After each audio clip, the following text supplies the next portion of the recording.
여섯 번째 별은 앞의 별들보다 10배는 더 컸다. 그곳에는 거대한 책을 쓰는 나이 많은 신사가 살고 있었다. 오, 탐가가 왔군. 그는 어린 왕자를 보자마자 외쳤다. 어린 왕자는 책상에 앉아 잠시 숨을 골랐다. 그는 이미 먼 길을 여행해온 참이었다. 어디서 왔나? 너 신사가 물었다. 어린 왕자 대답을 잘 안 해요. 자기는 질문을 많이 하면서.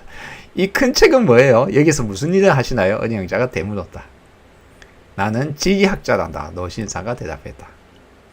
지리학자는 뭐 하는 사람이에요? 지리학자는 바다, 강, 도시, 산, 사막이 어디에 있는지 알고 있는 학자란다. 그거 참 흥미롭네요. 드디어 진짜다운 직업을 가진 분을 만났어요. 그러고는 지리학자의 별을 둘러보았다. 그는 이토록 웅장한 별은 처음이었다. 지금까지 작은 별만 돌아다녔죠. 당신의 별은 정말 아름다워요. 혹시 바다가 있나요? 그건 내가 알 수 없단다. 지리학자가 말했다. 어? 어린 왕자는 실망했다. 그럼 산은요? 그것도 나는 모른단다. 도시나 강, 사막은요? 그것도 마찬가지란다. 그런데 당신이 지리학자잖아요. 그건 맞지. 하지만 나는 탐험가는 아니란다. 나는 탐험가가 절대적으로 부족해. 도시, 강, 산, 바다, 대양, 사막을 세는 것은 지리학자가 할 일이 아니거든. 지리학자는 어슬렁거리에게는 너무 중요한 사람이야. 또 중요하다는 이야기 나오죠. 이제 이 책에서는 중요하다 라는 말이 여러 번 나옵니다만 사실 중요하다고 주장하는 사람들은 항상 important 중요하다고 이야기하는 그래서 역설적으로 쓰여요. 대부분. 지리학자는 사무실에 떠나지 않고 탐험가들의 보고를 받지. 그들에게 질문하고 그들의 기억을 기록하지. 탐험가의 기억이 흥미롭게 보인다면 그 탐험가의 도덕성에 대해 조사하게 한단다. 왜요? 탐험가가 거짓말을 하면 지책에 큰 재앙이 생기거든. 술을 너무 많이 마시는 탐험가도 안 돼. 그건 왜요? 은영장 물었다. 술에 취한 사람은 사물이 두 개로 보이거든. 그러면 산이 하나밖에 없는데 두 개라고 기록할 수 있단다. 제정신이 아니라는 거죠.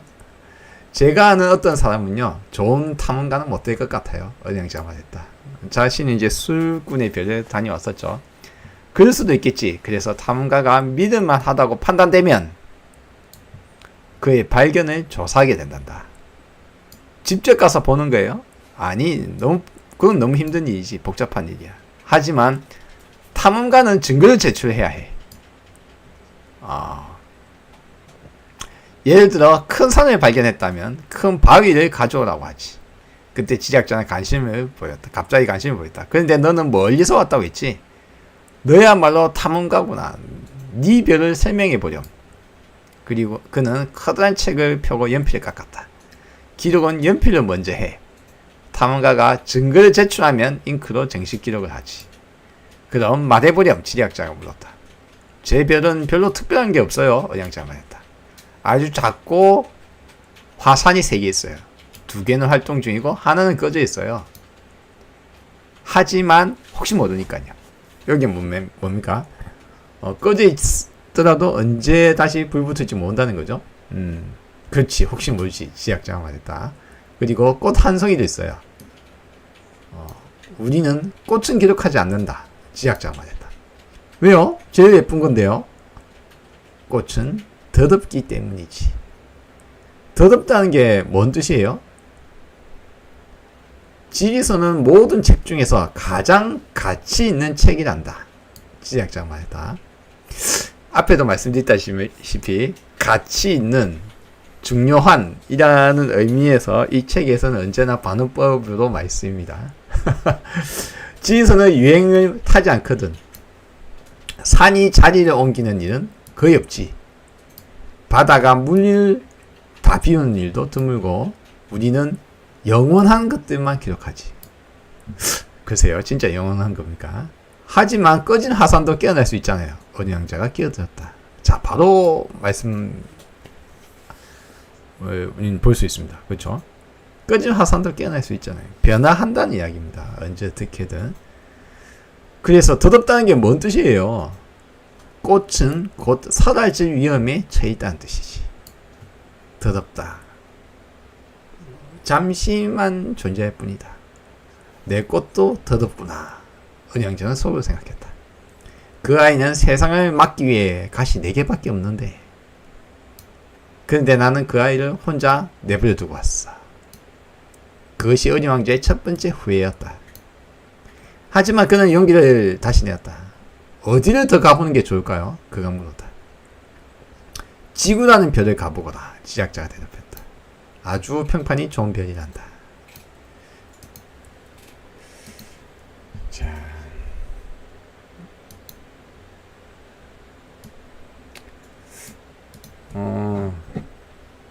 오늘은 뭐 하나만 말씀드리긴 그렇고, 이제 요 제목에서 보시다시피 우리 썸네일 보시면 화면에 나오는 책 거짓말 덧없음 돼 있죠. 주요 중심은 덧없음에 있습니다. 덧없음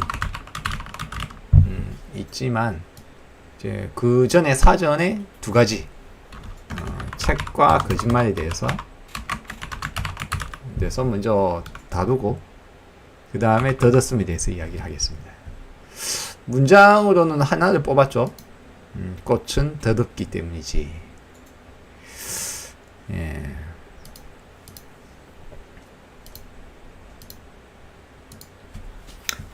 자, 먼저 책과 거짓말에 대해서 이야기해 봅시다.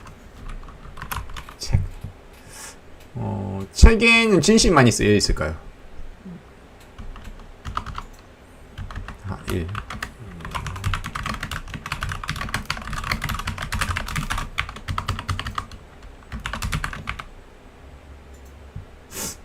몇 가지를 써봅시다. 두 번째, 책에는 저자의 의도가 있지 않나요? 책 결국 사람이 쓰는 거잖아요.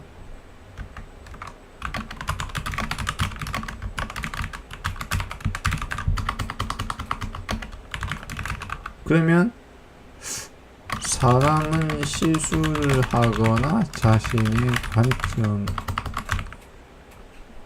보지 않을까요?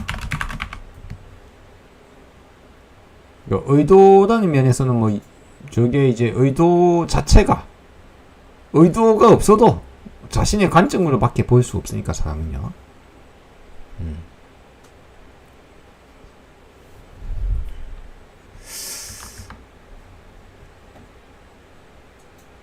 그래서 이제 먼저 요거 세 가지를 먼저 말씀드리겠습니다. 첫째는 책에는 진실이 쓰여 있냐는 말에 사실은 이 말에 대한 내용이 이제 두 가지로 볼 수 있는 거예요.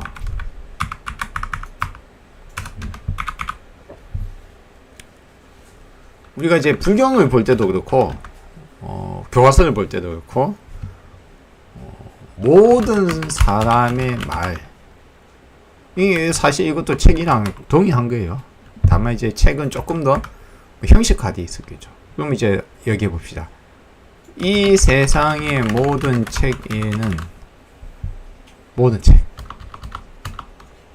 책에는 진실이 쓰여 있는 거야.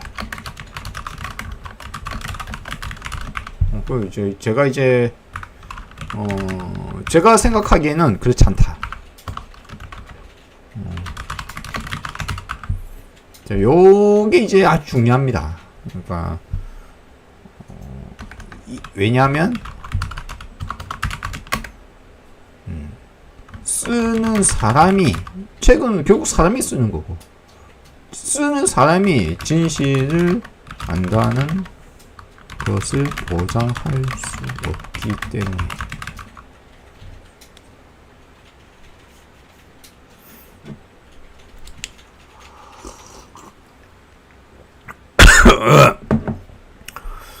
그러므로 책에는 진실이 아니거나 진실이라고 생각할 수 없는 것들, 즉 결국 뭡니까? 사람이 생각하는 것은 사람의 관점 하에서 바라본 우물 안에서 바라본 세상의 일부 또는 심지어는 짐작까지 포함해서 짐작, 추측.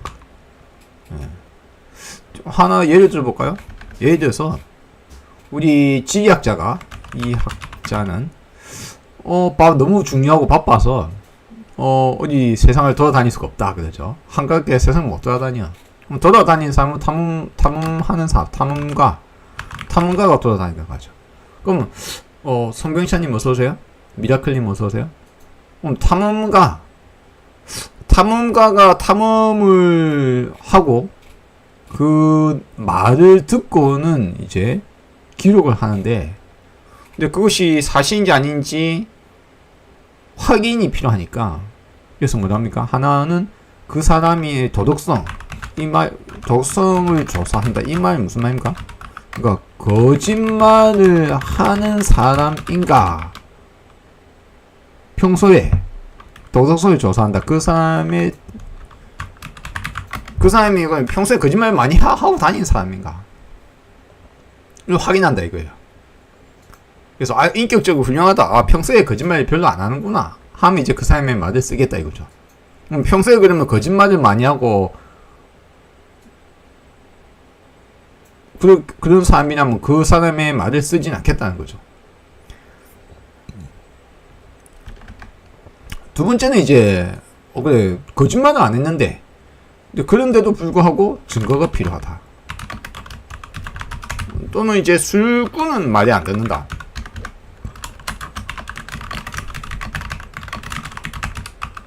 이 말은 또 무슨 말입니까? 이 말은 뭐예요? 이 말은 사람은 잘못 볼 수 있다 라는 점을 환기시켜 줍니다, 우리에게.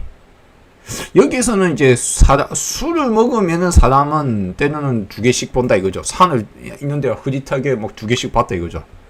그럼 이제 사람의 정신이라고는 항상합니까? 아니면은 잘못 볼 수 있습니까? 여기는 이제 술에 취했을 경우를 이야기했는데, 근데 술에 취하지 않았더라도 잘못 볼 수 있는 경우는 없을까요? 우리는 흔히 잘못 보는 경우를 너무 자주 봅니다. 기억이 잘못되어 있거나 보기는 어떻게 봤는데 사실은 다른 거라든가, 우리는 너무나 착각을 하고 잘못 볼 확률이 너무 많습니다. 그러니까 사람은 내 본 것을 100% 믿을 수 없는 거예요, 사실. 술 먹을 뿐만이 아니라 술 안 먹을 때도. 여러분이 몽타주를 그리라고 하거나 뭐 범죄 영화나 이런 거 보시면은 그 사람의 기억에는 어떻게 기억이 돼 있는데 실제는 전혀 다른 사람이 범인일 가능성이 있을까요, 없을까요? 있습니다. 기억은 조작되기 마련이고 잘못 기억될 수도 있습니다. 근데 본 걸 그 자리에서 말하는 것이 아니라 본 걸 기억해서 말하는 거잖아요. 그 다음에 이제 사람은 항상 옳은 말을 하는가?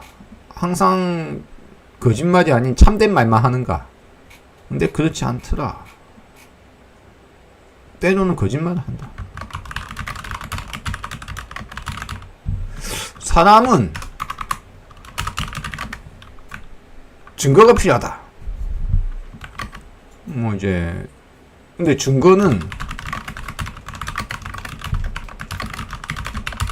조작되지 않을까요?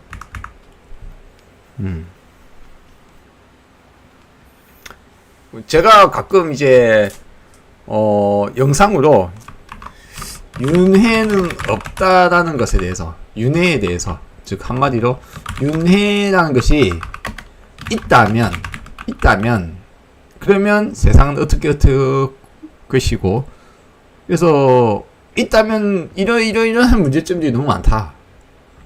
왜냐면 사실 윤회는 없다라든가, 윤회가 있다라고 가정하고 있는 책에 적혀있는 내용을 따지자면 그거는 비불교적이므로 윤회는 없다라든가, 여러한 것들은 인간의 사고의 투영인 게 너무 뻔하게 보이기 때문에 윤회 없다거나, 다양한 방식으로 윤회 없다는 것에 대해서 제가 논증을 많이 합니다.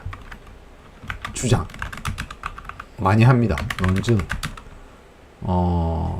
맞으면 사고 실험 이런 거 많이 하거든요. 제 식대로. 꼭 다른 사람의 윤회 없다는 다른 사람의 이야기 말고 내 스스로 생각했을 때 이런 것들이 문제가 되기 때문에 윤회는 없다. 다양한 이야기를 합니다. 하지만 밑에 댓글로 다른 사람도 이런 이야기 해요.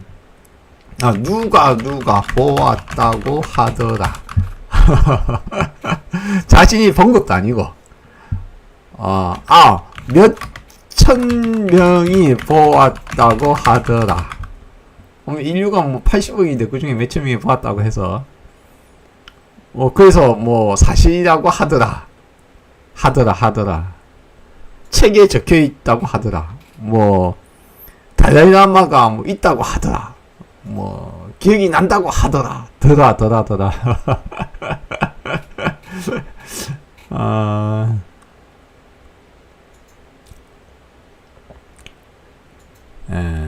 소위 말하자면은 증거는 조작될 수 있다. 다른 사람의 말은 그것이 사실인지 아닌지 확인할 수 없다. 심지어 사람은 잘못 기억하고 잘못 볼 수 있고 잘못 착각할 수 있다. 잘못 판단할 수 있다.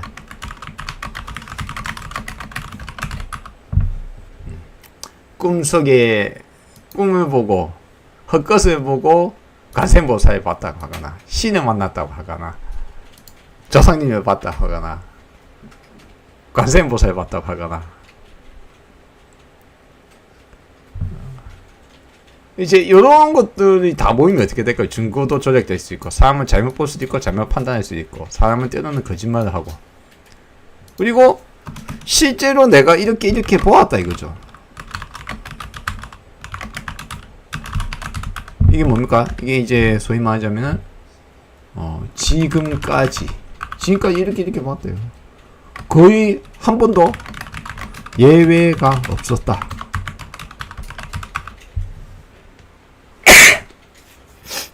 내가 지금까지 보니까는 세상에 백조라고 불리는 저 새들, 백조들은 모두 하얗더라. 지금까지 본 바로는 세상에 백조라고 생긴 것들은 다 하얗더라.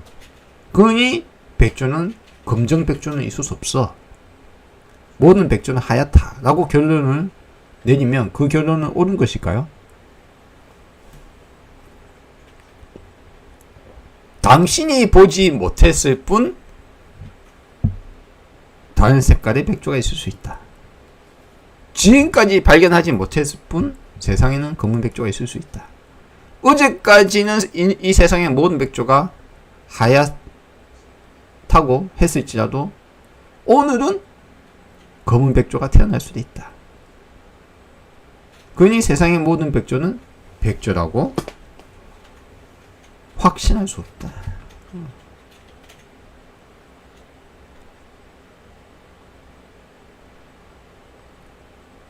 그러니까 이제 뭡니까? 이런 내용들이 다 책에 적혀 있는 거거든요. 소위 말하자면 지리학자가 탐험가의 말을 듣고 쓴 책은 그 책에는 탐험가의 경험을 또는 그의 탐험가의 말을 듣고 지리학자가 탐험가의 말을 듣고 쓴 책은 진실이 적혀 있을까?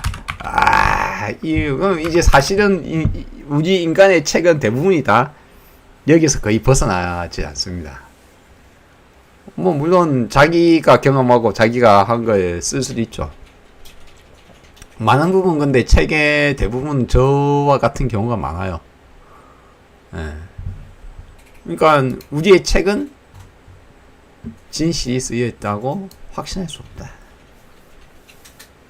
사람이 쓰는 거기 때문에. 그 책에 포함되어 있는 것이 그 책이라는 것은 우리가 불경도 될 수 있고 우리의 교과서가 될 수 있고 여러분이 잡지 여러분이 국가 홍보물 과학 서적, 문학, 다큐멘터리, 영화는 책이 아닙니까? 영화, 소설, 그러면 바이블, 성경이죠. 그러면 그런 것들은 다 이게 신이 썼습니까? 바이블을? 보통 기독교인들이 성경이라고 불리우는 바이블은, 불경은 신이 썼습니까? 바이블은 신이 썼습니까? 아니면 사람이 썼습니까?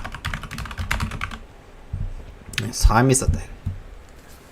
그러니 우리가 사람이 쓴 책, 사람으로부터 전해 들은 말, 그것이 영상이든 책이든 소문이든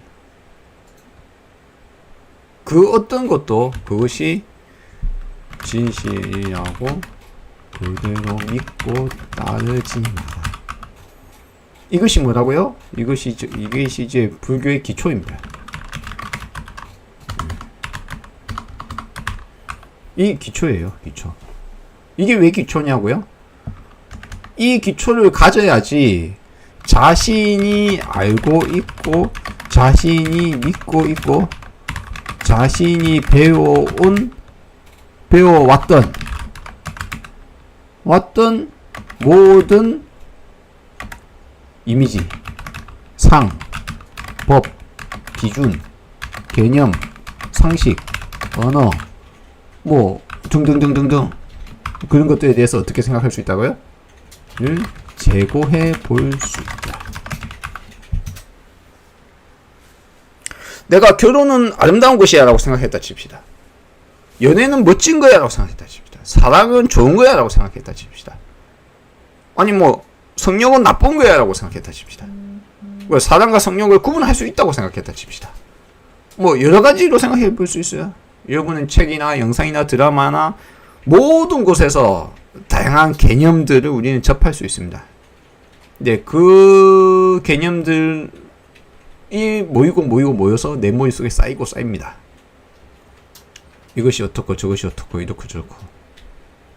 그래서 이런 것이 되었으면 좋겠다. 저것이 좋다고 생각하면 그것이 되었으면 좋겠다라고 우리는 가정을 하고 살아갑니다. 근데 우리의 머릿속에 있는 이 상을 제고하려면 그 상이 진리가 아니다 라는 것을 확인을 해야, 그래야 그제서야 그 상에 대해서 제고해 볼 수 있는 거야. 그 정답이 아니야.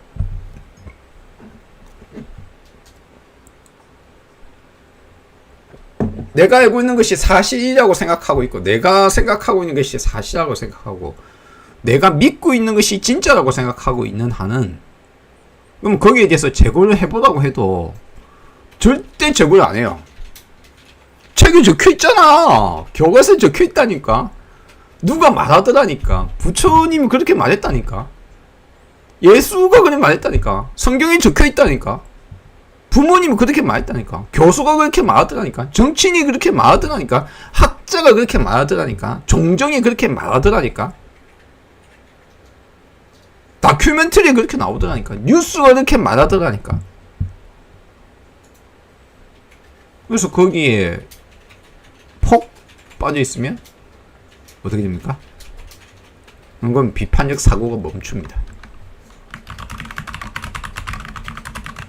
질문이 멈춥니다.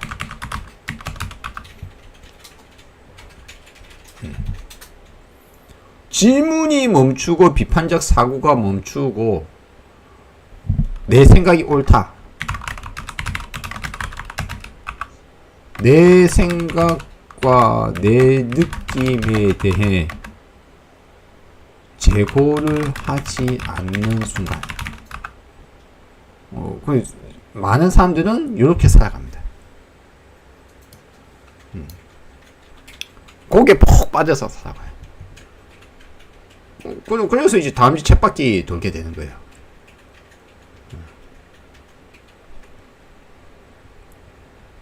다르게 생각해 볼 수가 없는 거죠. 그래서 불교의 기초는 뭐라고요? 불교의 기초는 그래서 이제 오늘 다시 한번 예전에 다시 여러분과 말씀드렸던 수타니파타 4장에 있는 8개송경 중에서 이제 동굴 8개송경의 첫 부분, 첫 개송의 첫 파트를 다시 읽어볼게요. 동굴에 매여 있고 수많은 것들에 쌓여 있어서 단단하게 굳어버린 미혹에 빠져 있다. 요게 동굴 8개송경의 8개 개송 중에 첫 번째 개송의 전반부입니다. 그리고 이것이 뭐라고요? 이게 불교의 기초입니다.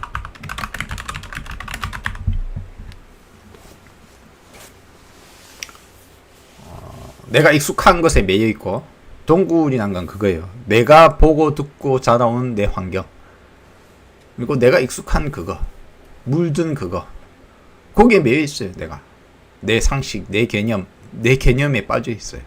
이것이 옳고 저것이 좋고 저것이 싫고 저것이 잘못됐고 이것이 선하고 이것이 악하고 이것이 어떻고 저렇고 내 머릿속에 그러한 판단의 기준들이 가득 쌓여 있습니다.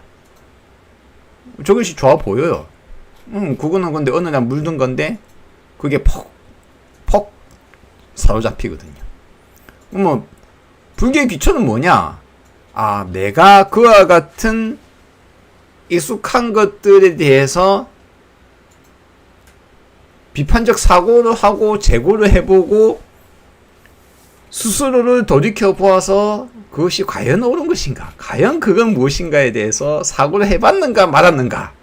근데 많은 사람들은 그냥 그것이 옳고 그것이 좋고 그래서 거기에 단단하게 굳어버려 있다. 단단하게 꼰대가 되어 있다. 자신의 생각에 대해서는 단 하나도 비판받을 준비도 되어 있지 않고 그게 스스로도 한 번도 거기에 대해서 의심을 해보지도 않고 내 눈에 색안경을 끼고서 세상을 바라보면서 마치 자신은 옳고 자신은 항상 맞고 자신의 색안경을 끼고 세상을 바라보면서 자신은 진리를 말한다고. 색안경을 끼고서 세상을 바라보면서 마치 자신은 다 안다는 듯이 내가 옳다고 주장한다. 이렇게 살아요, 사람들은. 그리고 또는 어떻습니까? 내가 바라는 게 있는데 그게 이루어지지 않는다고 괴로워하며 살아간다.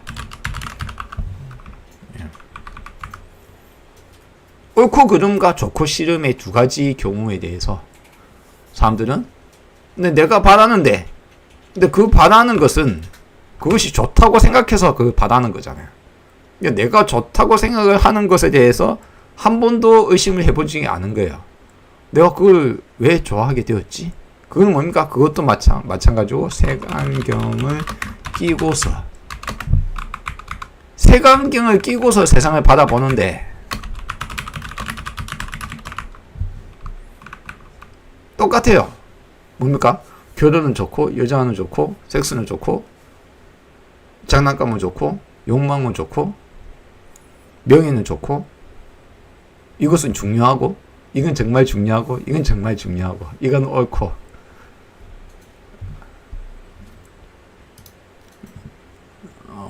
그래서 이 기초를 가져야 그제서야 불교를 시작을 할 수 있습니다. 이게 시작을 하게 되면 어떻게 됩니까? 그러면 그것의 기초를 단 하나의 말로 하자면 이렇게 합니다. 하심이라고 합니다.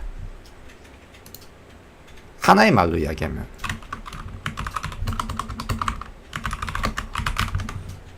낮은 마음.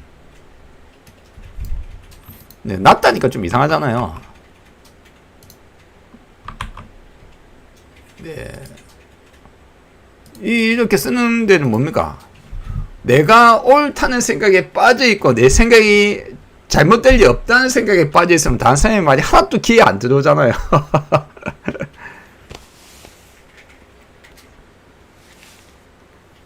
왜 하시면 하느냐? 나는 우물안 개구리이기 때문에. 내가 진리와 진실을 안다고 생각하지 않기 때문에. 그래서 이걸 이 기초가 되어야 불교를 시작할 수 있습니다. 그리고 불교를 하면 할수록 더욱더 하심은 기초가 돼요. 하면 할수록.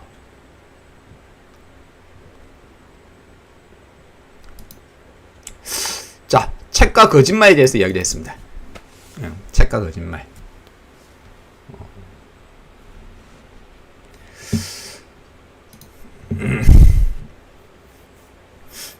다음은 덧없음에 대해서 이야기할게요. 꽃은 덧없으니까. 그러면서 뭡니까? 자신은 영원한 걸 기록한다라고 말했습니다. 근데 그거 자체가 거짓말이잖아요. 뭐가 했습니까? 은영자 그랬죠. 화산, 사화산, 화산도 변하기 마련이다라고 이야기했잖아요. 바뀔 수 있다. 뭡니까? 지리적인 것도 바뀌는 거잖아요. 우리는 이제 알죠. 지구 역사를 돌이켜보면 지구는 뭐 판게아도 됐다가 모였다가 흩어졌다가 수없이 바뀌었잖아요. 뭘 영원해요, 영원하긴. 화산이 영원합니까? 땅이 영원합니까? 지구상에 그 무엇이 영원할 게 뭐가 있어요? 근데 인간의 짧은 인생 속에서는 무엇은 마치 영원한 것처럼 보이는 거예요. 짧은 인간의 인생으로는 아주 내가 태어났을 때부터 죽을 때까지 별로 변하지 않는 것처럼 보일 것 같아요. 그러나 사실은 계속 변하고 있습니다.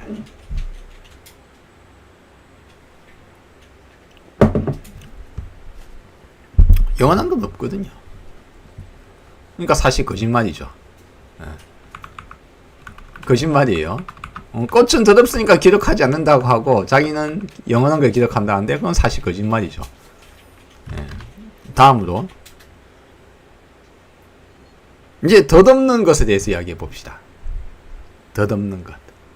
덧없다. 덧없다라는 말은 한순간에 사라진다라는 말에 속합니다.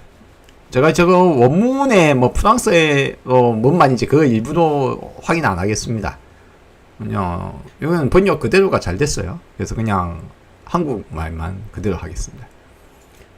덧없다는 무슨 말이에요? 그건 한순간에 사라진다. 언젠가는 사라진다. 조만간 사라진다. 조만간에 사라진다. 이제 이것이 소위 말하면 불교의 한 축을 이루고 있어요.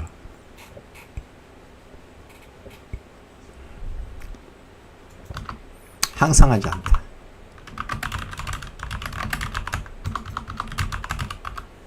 그 어떤 것도 항상하지 않다. 어떤 개별적으로 우리가 착각을 하는 그 무엇인가가 영원 불면하지 않다. 사실은 개별적인 것이 아니니까. 사실은 뭡니까? 이합집산의 어떤 한 부분을 이것이 꽃이라고 생각을 하고 있는 것이죠. 그냥 우리가. 근데 예를 들어서 그 개별 단위는 그럼 영원하느냐? 우리가 딱 잘라가지고 요것은 꽃이다. 그건 영원하느냐? 영원하지 않다. 무상하다.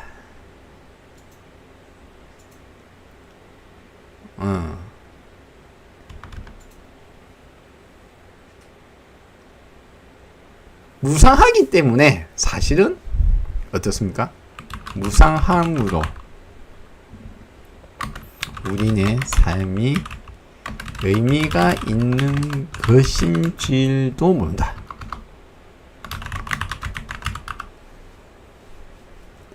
사실 의미라는 건 결국 사람이 부여하는 거거든요.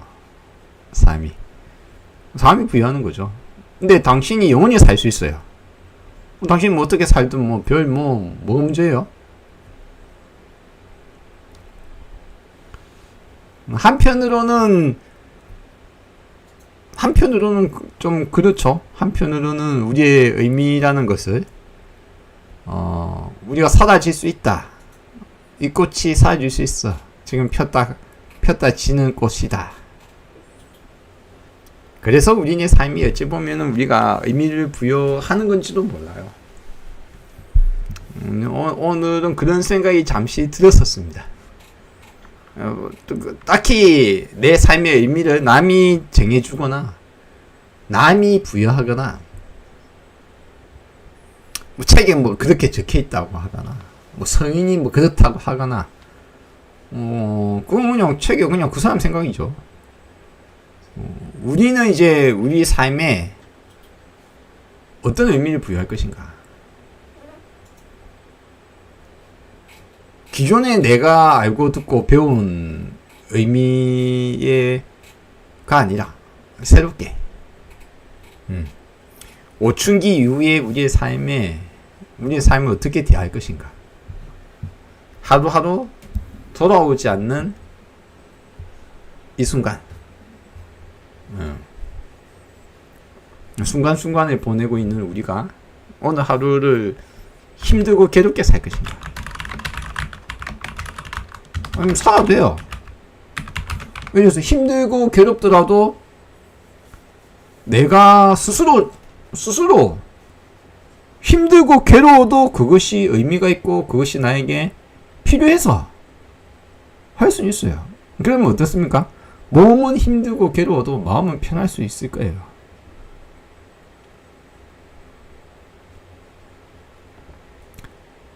때로는 예를 들어서 뭐 어머니가 돌아가셨어요. 애인이 죽었어요. 아내가 죽었습니다. 자식이 죽었습니다. 국민이 죽었어요. 이웃이 죽었어요. 슬픈 마음이 들어요. 마음이 괴로워요. 슬프고 괴로운데 그거는 뭐 내가 스스로 괴로워할 수도 있잖아요. 내가 선택한 거라면. 근데 이제 내가 선택한 것이 아니라 스스로 괴롭히고 있다. 또는 스스로 괴롭히고 있으면서 스스로 괴롭히는 줄도 모른다면 어떠냐 이거예요.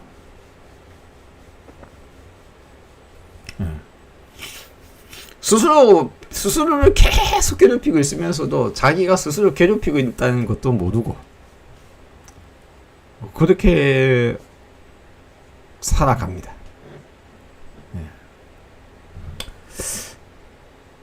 그러니까 뭐 사실 더럽다는 것을 이해한다면, 무상함을 이해한다면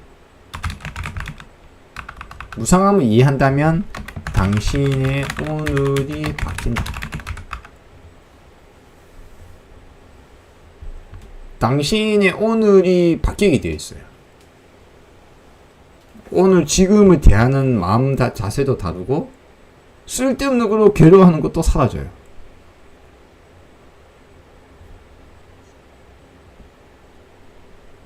언제나 오늘이 가장 건강하고 언제나 오늘이 가장 좋은 날이거든요.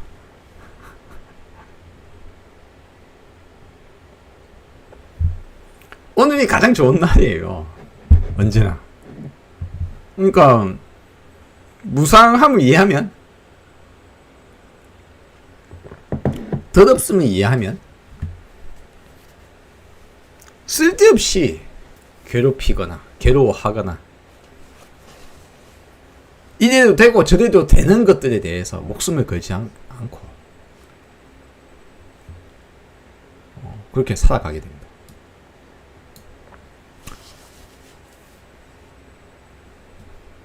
여기서는 은희 왕자가 덧없는 꽃에 대해서 떠올리죠. 내가 장미를 두고 왔구나. 영원한 것도 아닌데 말이죠.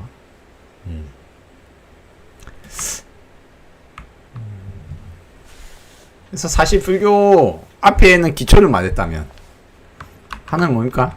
불교의 기초. 불교의 기초.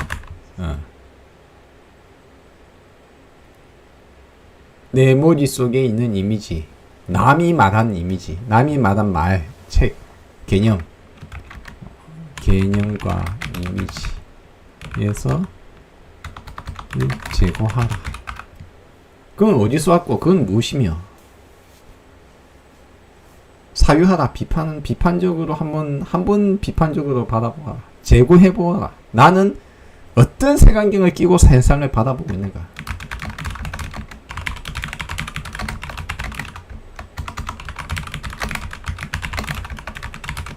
요거를 제고해봐라.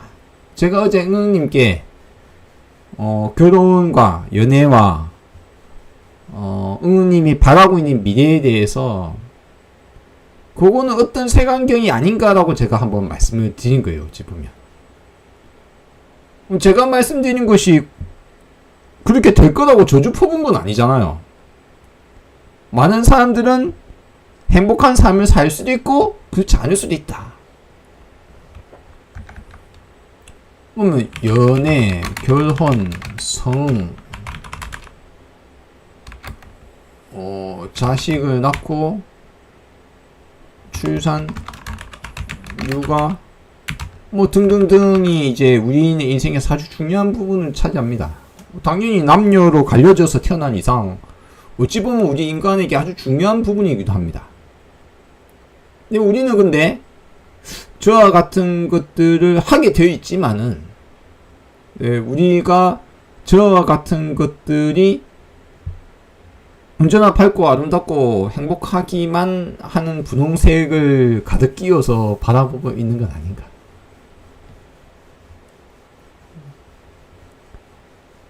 있는 그대로 보는 게 아니라, 왜냐면 우리는 있는 그대로 볼 수 없거든요. 내가 경험해보지도 못한 거잖아. 아니, 연애해보기 전에 연애가 무엇인지 내가는 간접 경험할 수밖에 없고, 결혼하기 전에 결혼에 대해서는 그냥 남의 말을 들을 수밖에 없고, 섹스하기 전에는 섹스에 대해서 들어보기만 하잖아. 출산도 육아도 모두 다 마찬가지입니다. 근데 우리는 보통 거기에 대해서 어떤 환상을 갖고 살아갑니다.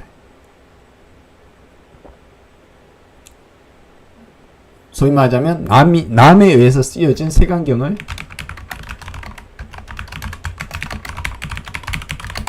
끼고 있다.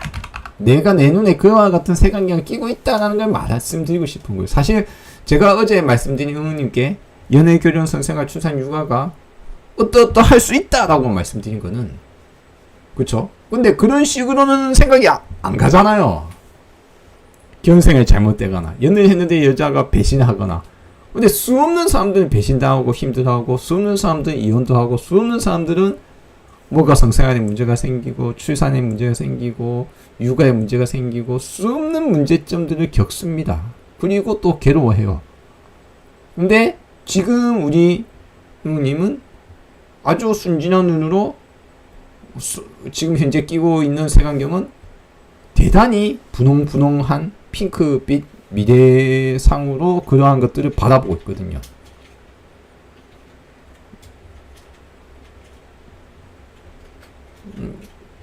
근데 이제 뭐 저것만 그런 건 아니에요. 보통 우리가 뭐 예를 들어서 뭐 TV에서 우리 재벌 드라마 나오잖아요. 제 드라마 우리나라 한국 드라마 특히 재벌 많이 나옵니다. 근데 재벌인데 그러면 이제 재벌 남자와 평범녀가 자주 등장합니다. 이제 저 반대 버전은 뭐냐면 이제 남자는 평범한데 여성은 공주라든가, 그 남성향에서 보면 이제 반대 버전이 나오기도 합니다. 남자가 성공해서 어쩌고 뭐 이렇게 미녀와 이제 반대 버전이 있겠죠. 근데 저 속에서는 뭡니까? 재벌 남자라고 하면 일종의 계급이기도 하고, 일종의 성공이기도 하고, 일종의 뭐 여러 가지 선망이 뒤섞여 있는 거죠. 근데 재벌은 행복할까요? 과연?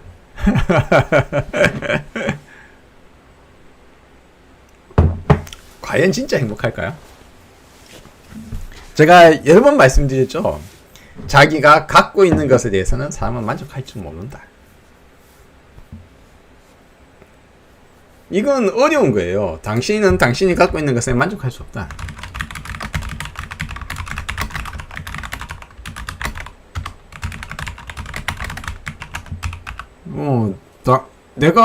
내가 가지고 있는 것으로 만족하는 것이 너무나 힘들어요.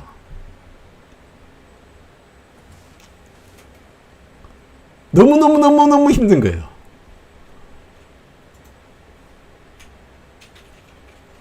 숨을 쉬고 있는 것으로 행복하는 사람이 누가 있어요? 여러분 중에 숨 쉬고 있어서 행복하다는 말하는 사람 있습니까? 살아있는 사람은 거의 대부분 숨 쉬고 있잖아요. 근데 누가 근데 숨 쉬고 있어서 행복하다고 합니까? 눈 뜨고 있는 사람 중에 눈이 보여서 행복하다고 말하는 사람이 있습니까? 여러분 중에 내가 눈이 있어 그래서 행복해. 눈이 보여 그래서 행복해. 내가 시력이 좀 나빠도 눈은 보여. 시력이 좀 나빠도 카라도 좀 보여. 그래서 행복해 라고 말하는 사람 본 적 있습니까? 그런 사람 없잖아요. 있어요 혹시? 눈이 보여서 행복합니다. 눈물 줄줄 흘리는 사람 있습니까?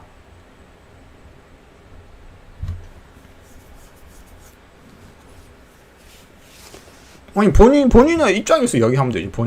여러분은 눈이 보여서 행복합니다라고 이렇게 행복한 감정에 꽉 차올라가 눈이 보이다니 이럴 수가 하면서 행복해할 수 있냐고요. 내 말이.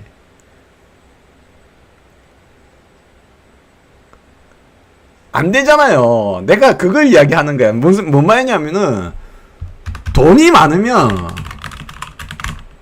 지금 돈이 많다 이거. 돈이 내가 1억이 있어. 1억이 있어서 1억이 있는 사람은 처음 1억을 가졌을 때 행복할 줄 몰라요. 근데 그 다음 날도 그 다음 날도 1억이 있는 것을 행복하냐면 그렇지 않아요. 당연한 거 같다니까. 돈이 10억이 있어요. 10억이 있으면 돈 많네. 그 처음 돈을 얻었을 때 기분이 좋겠죠. 좀 이따가 10억 맨날 10억은 당연한 거죠. 이제부터는 10억으로는 안 행복해져요. 그럼 1000억이 있으면은 엄청 행복할 것 같습니다. 아니면 1000억이 있으면 처음 1000억을 보였을 때는 기분 좋을 수도 있지만은 1000억이 있으면 1000억이 있는 것은 당연하게 되면 어떻게 됩니까? 그게 재미있을까요? 없을까요? 재미없어요.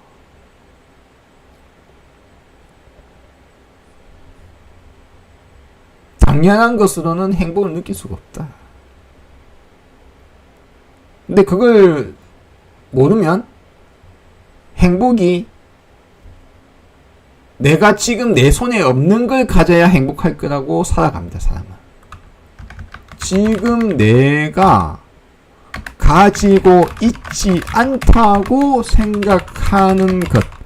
그것이 중요하고 가치 있고 좋다고 옳다고 생각하는 것을 추구하고 살아갑니다. 추구하고 살아갈 수는 있어요. 근데 그 추구하는 것이 이루어져야 행복할 거라고. 그래서 지금 나는 불행하다고 스스로에게 계속 각인하고 스스로에게 계속 되네. 그래서 스스로 불행에 빠져들어갑니다. 요거 반복해요, 반복. 요 반복이, 요게 이제 스스로한테 화살 쏘는 요 반복이, 그게 이제 불행에 빠져드는 대표적인 경우예요. 스스로를 계속 괴롭히는. 그게 그래서 우울해지거나, 그래서 스트레스를 받거나, 그래서 막 억울하거나, 그래서 막 불안하거나, 그래서 괴로워하거나 이런 경우가 아주 많습니다.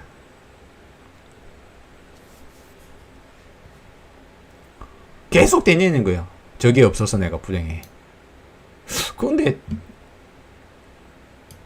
당신이 지금 갖고 있는 것을 너무나 바라는 정말 바람하지 않는 당신이 지금 갖고 있는 것만으로도 그 중에 하나라도 있으면 너무너무 행복해 할 누군가 입장에서는 당신은 너무나 행복해야 되는데 당신은 그걸로 행복하지 않는 거지. 내 숨 쉬는 걸로 행복하다. 아, 내 코가요 납작하지만 아직 코가요 있네 하고 행복해.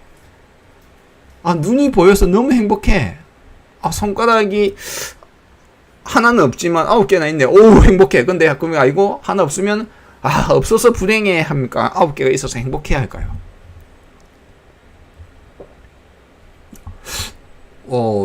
네. 보통 그래서 그 마음 작용, 내 마음 작용을 공부하는 게 불교이기도 합니다. 인간은 어떻게 작동하는가? 인간의 마음은 어떤 식으로 작용하는가?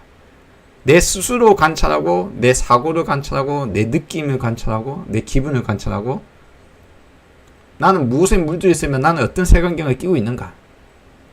스스로를 공부하는 것. 나를 알아가는 과정. 이게 불교입니다. 그리고 그것이 지혜입니다. 제가 지금 우리 이 어니왕자, 제가 어니왕자 자체는 그냥 하나의 예제이고 그냥 소재예요. 소재. 어니왕자는 예제의 소재일 뿐이에요. 소재. 어니왕자.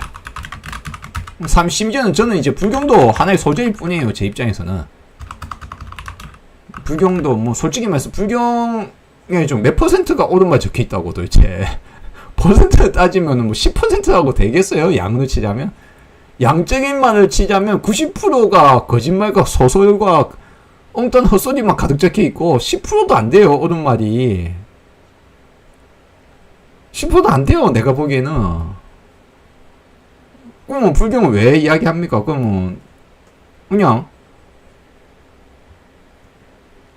소재로 쓰고 있습니다. 전달하고자 하는 것이 무엇인가? 지혜는 무엇인가? 인간은 어떻게 작동하는가? 내 마음은 어떻게 작동하는가? 오춘기를 겪기를 바라는 마음에서 여러 가지 소재를 두고 옵니다.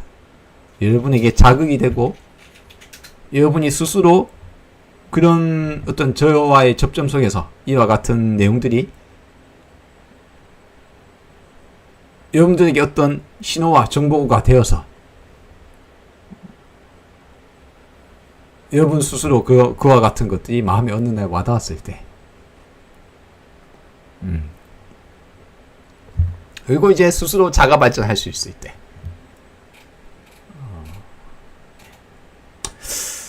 자, 오늘 방송 여기까지 마치겠습니다. 예.